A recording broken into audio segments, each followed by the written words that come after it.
Welcome to Calculus 1. In this video we're going to talk about what we so-called the extrema on an interval. The extrema is actually considered as your maximum and minimum of a function on a particular interval or on an open interval. Okay, so normally we call the maximum minimum of a function the extreme value or the extrema. Okay, now extrema can occur at the interior points or at the end point of an interval. You've probably done something like this before. If I have a curve, okay, when the curve goes from rising up to decreasing, okay, that top point, excuse me, the top point is called the relative maximum. Go from curving down to curving up, this bottom point here is called the relative minimum. Those are called the extrema. Alright, so here what's so-called the extreme value theorem.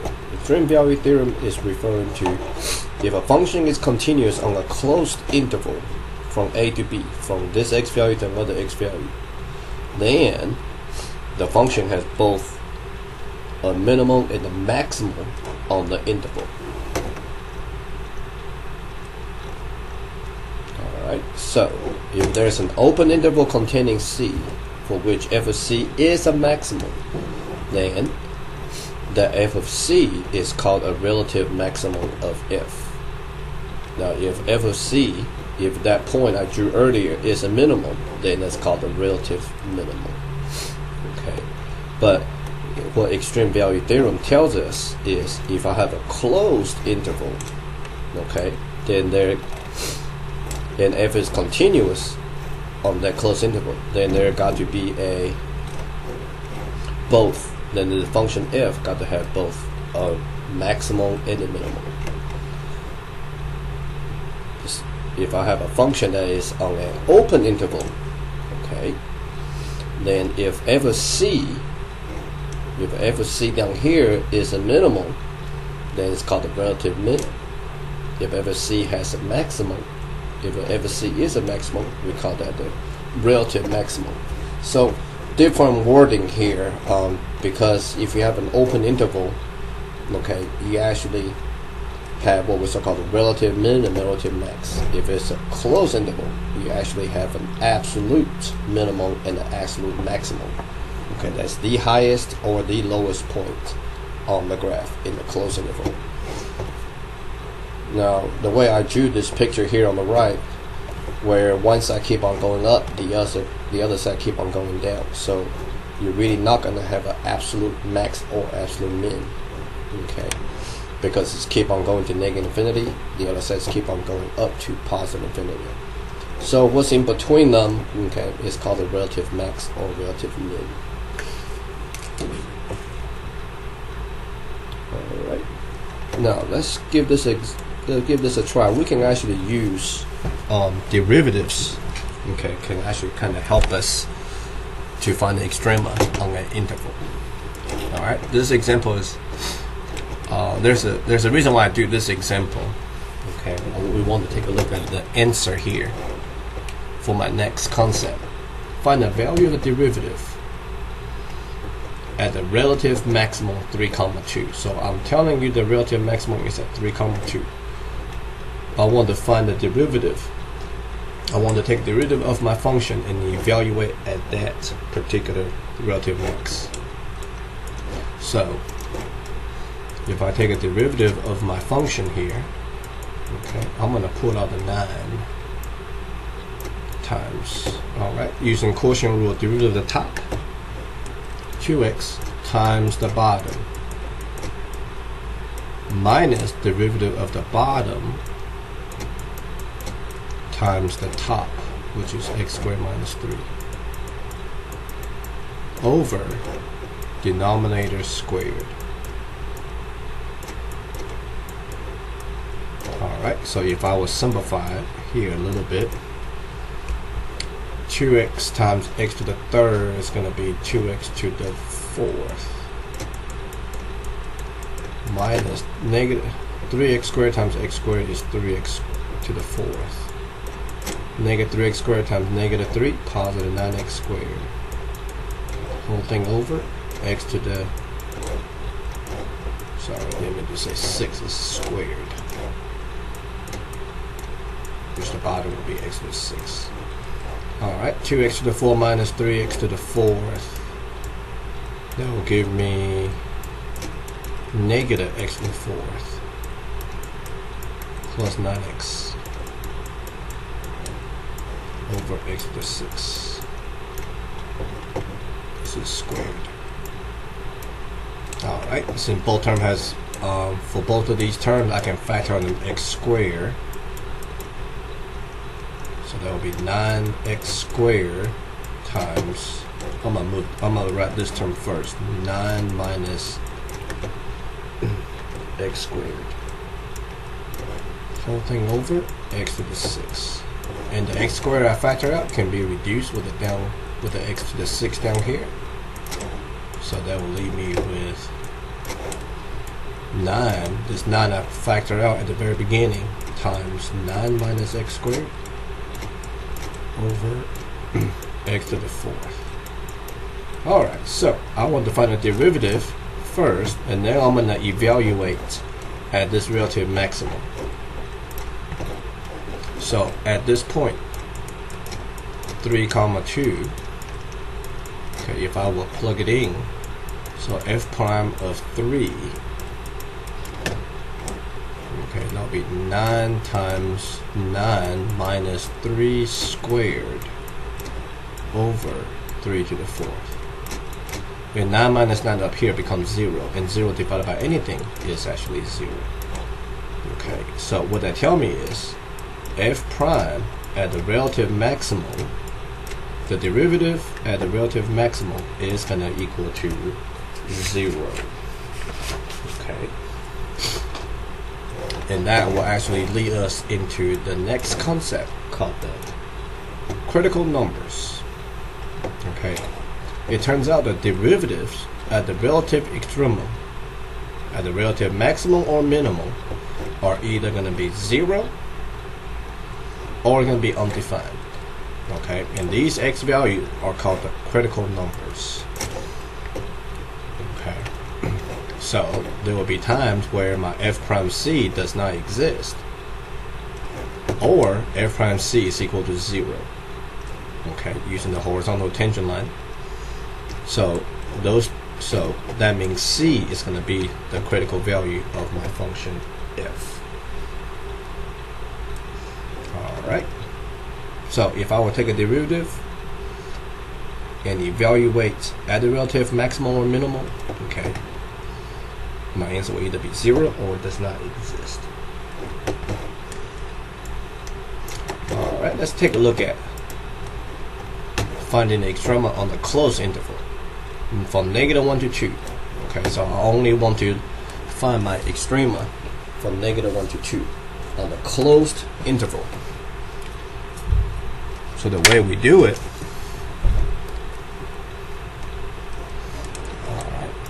is I'm going to find the critical number first. So the first thing I'm going to do is take a derivative of my polynomial function, which will give me 12x to the 3rd minus 12x squared. Alright, then what I'm going to do is I'm going to set, okay, my derivative equal to 0 to find my critical numbers. Okay, because f prime of my critical number will always equal to 0. So to find the critical number, we will just set the derivative equal to 0. And I believe here I can factor out 12x squared, so then leave me with x minus 1. Set each factor equal to 0, my answer, x is equal to 0, and the other x is equal to 1. So these two will be my critical numbers.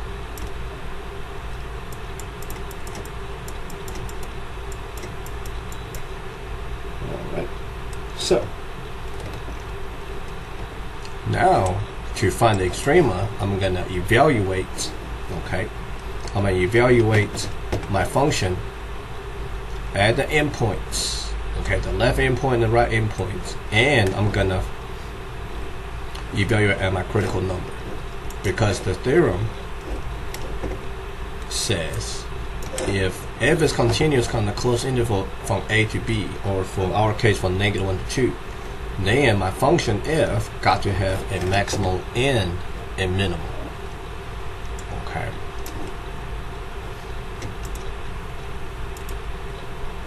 Oops.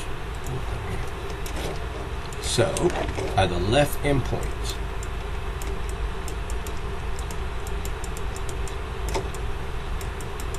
if I will substitute my left endpoint -1 back into my original function, okay, my answer will come out to be 7. Alright, so the next number, the next x value will be 0. So if I will evaluate my function at the critical value, okay, substitute 0 back into the original function, okay, it will be 0 again. The next number will be 1, so 1 is a critical number. So if I evaluate my function at +1, substitute 1 in here, that might should give me a -1. Alright, at the right endpoint,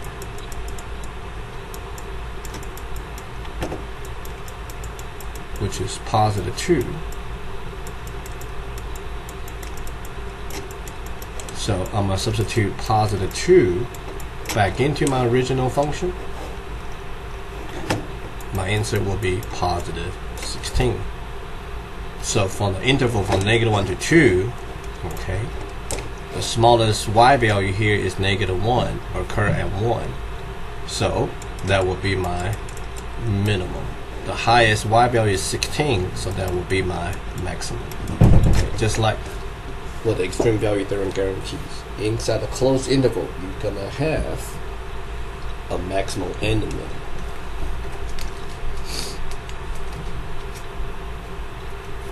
Alright. Let's try another one.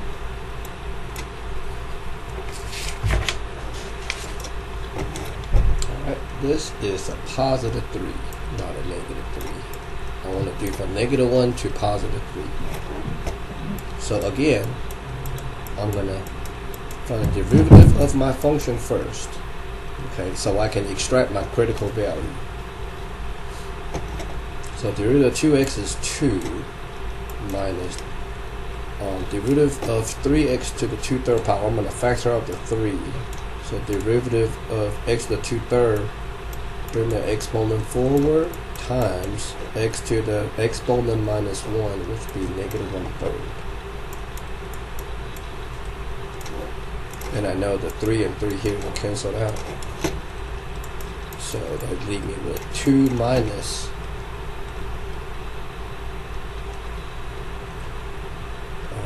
2x to the -1/3. Alright, so I'm going to set this thing equal to 0 in a minute. So before I do that, I'm going to simplify it some more, kind of to help us out a little bit.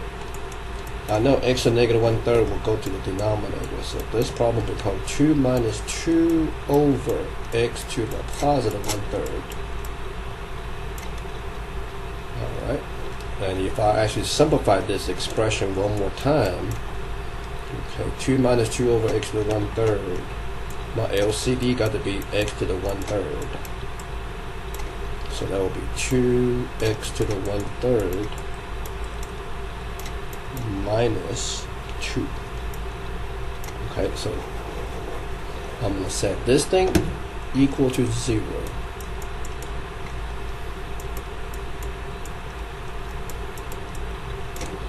And notice that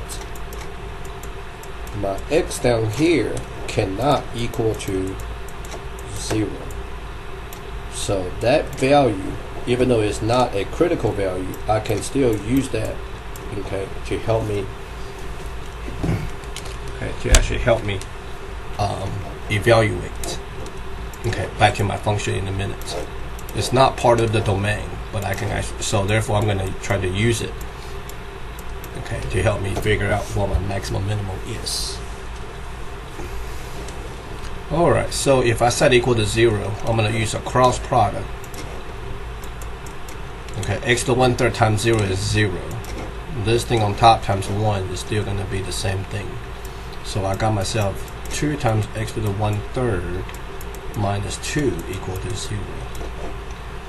Alright, factoring out the 2.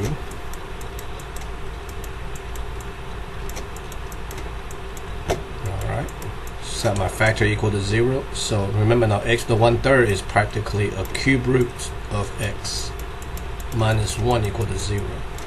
Therefore, x got to equal to positive 1. Because if I move the negative 1 over, it becomes positive 1. Cube both sides will still be 1. So the 1 is my critical number. Okay. But I can use this x does not equal to 0, okay, to help me. Because this is actually inside. Okay. This is actually inside my interval from -1 to 3. Alright, even though it cannot be on my domain. Alright, so evaluate a left endpoint. So it'll be f of -1. And that will actually give me -5. Alright, at the right endpoint, excuse me, the next number got to be 0. If I evaluate at 0, my answer will be 0. Substitute 0 back in here will be 0. Alright, at my critical number f of 1. Okay, put 1 here, put 1 here. Right, if I put in the calculator, it will tell me that's going to be -1. At the right endpoint, which is positive 3. So if I substitute 3 back into my original function, that will be about -0.24. So the smallest y value here in the interval got to be -5, so that's my minimum. The largest one is actually 0, so that will be my maximum.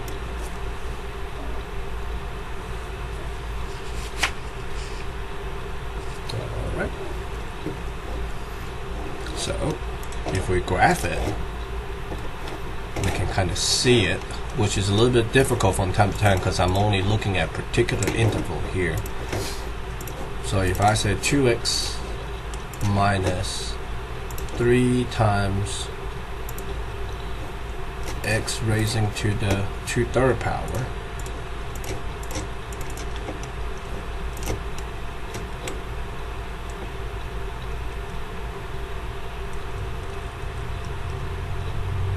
let me just go back to the standard window here.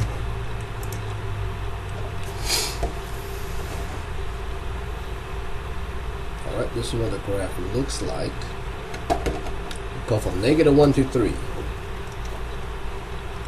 So I'm gonna do from -2 to 4.